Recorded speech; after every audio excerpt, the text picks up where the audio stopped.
अंग्रेजी में एक कहावत है, you can fool every man one time, you can fool one man every time, but you cannot fool every man every time. इसका मतलब यही है कि आप सब लोगों को बार बार बेवकूफ़ नहीं कर सकते। मैं ये बात इस रेफरेंस से बोल रहा हूँ कि जो नीट 2026 का पेपर लीक हुआ, पिछले 4 दिन से हम जो मीडिया में देख रहे हैं किन किन लोगों का इसमें सहभाग है, ये सब जो देखकर बहुत दिल को दुख होता है कि 22 लाख जो बच्चे हैं उनको आज कहीं ना कहीं उनका फ्यूचर है बर्बाद करने का काम करने वाले जो गिरोह है पूरे भारत में अगर कहाँ है तो हमारे यहाँ से जो बाजू में जो डिस्ट्रिक्ट है लातूर में है।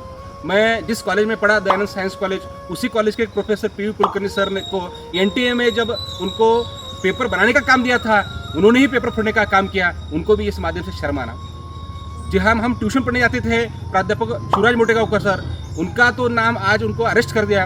उनको तो मैं कहता हूँ कि बिल्कुल सबसे ज़्यादा शर्म आनी चाहिए, क्योंकि जब एग्जाम है उसके 10 दिन पहले उनके पास पेपर आता है, मॉक टेस्ट के नाम पे पेपर में 43 पेपर एज डालकर बच्चों का जो भविष्य है उसको खिलवाड़ करने का काम करते हैं। ऐसे ही लोग हैं जो आज समाज में जो डुप्लीकेट डॉक्टर मिल रहे हैं, उन डुप्लीकेट डॉक्टर मिलने का काम जो कर रहे हैं, उनका जो वैसे प्रोडक्ट है ऐसे लोगों की वजह से क्या है आज समाज में मिल रहे हैं। मैं आपके माध्यम से विनती करता हूँ, आप देखते होंगे कि ये रैकेट कितना बड़ा होते जा रहा है, तो कहाँ ना कहाँ आज जो है जो केंद्र सरकार है उसको भी ये बात समझनी चाहिए कि 22 लाख जो बच्चे हैं एक इजी रहता है। 22 लाख बच्चे दिख रहे हैं, लेकिन 22 लाख बच्चे के पीछे उनकी फैमिली रहती है, उनकी मेहनत रहती है, उनका पैसा रहता है, उनके जो 2 साल से अपना बच्चा जो है अच्छा एग्जाम देना, पास होना, इसके लिए क्या है मेहनत रहती है। ये सब देखते हुए मैं अब आपको बसो कल्याण से ये वीडियो करने का कारण ये है कि प्राध्यापक शिवराज मोटेगांवकर जो है, इन्होंने पिछले जब हम इनिशियल डे में वहाँ पर जो कोचिंग जाते थे उनके पास कोई बड़ा रिसोर्स नहीं था, लेकिन सिर्फ 10 से 12 साल में 100 करोड़ से ज़्यादा प्रॉपर्टी कहाँ से कमाई भाई?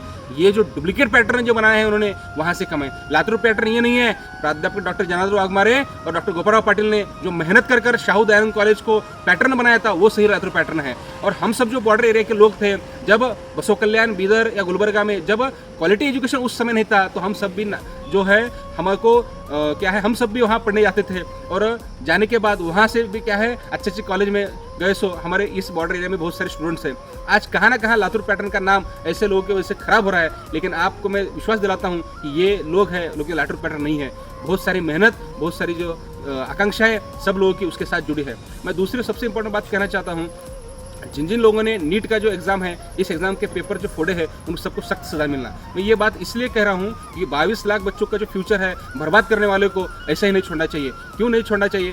क्यों 22 लाख जो बच्चे हैं, ये बच्चे बहुत ही गरीब परिवार से आते थे, कुछ लोगों को सहारा नहीं था। वैसे सब लोग आज कहाँ ना कहाँ डीमोटिवेट न होते हुए सब लोग फिर एक बार एग्जाम की तैयारी करिए। एग्जाम की तैयारी करके अपने माँ बाप की जो आशाकांक्षा है उसको ध्यान में रखते हैं आप सब लोग इसको आगे लेके जाएंगे, ऐसे आशा करता हूँ। और आने वाले समय में जो इनको सब मिलते हैं उन पर कार्रवाई होना। तो बसो कल्याण से ये वीडियो करने का यही कारण है कि जो प्राध्यापक शिवराज मोटेगांवकर है, इनकी इतना बड़ा साम्राज्य हो गए, रिसोर्ट हो गए, उनके खुद के क्या है बंगले हो गए हैं, खुद के अलग अलग इंस्टीट्यूट हो गए, और खुद एक जो बैंक के अध्यक्ष है उसकी ब्रांच बसो कल्याण में है। जो रिलायंस स्मार्ट है उसके नीचे जो बैंक है, ये बैंक के अध्यक्ष जो है ये शिवराज मोटेगांवकर है।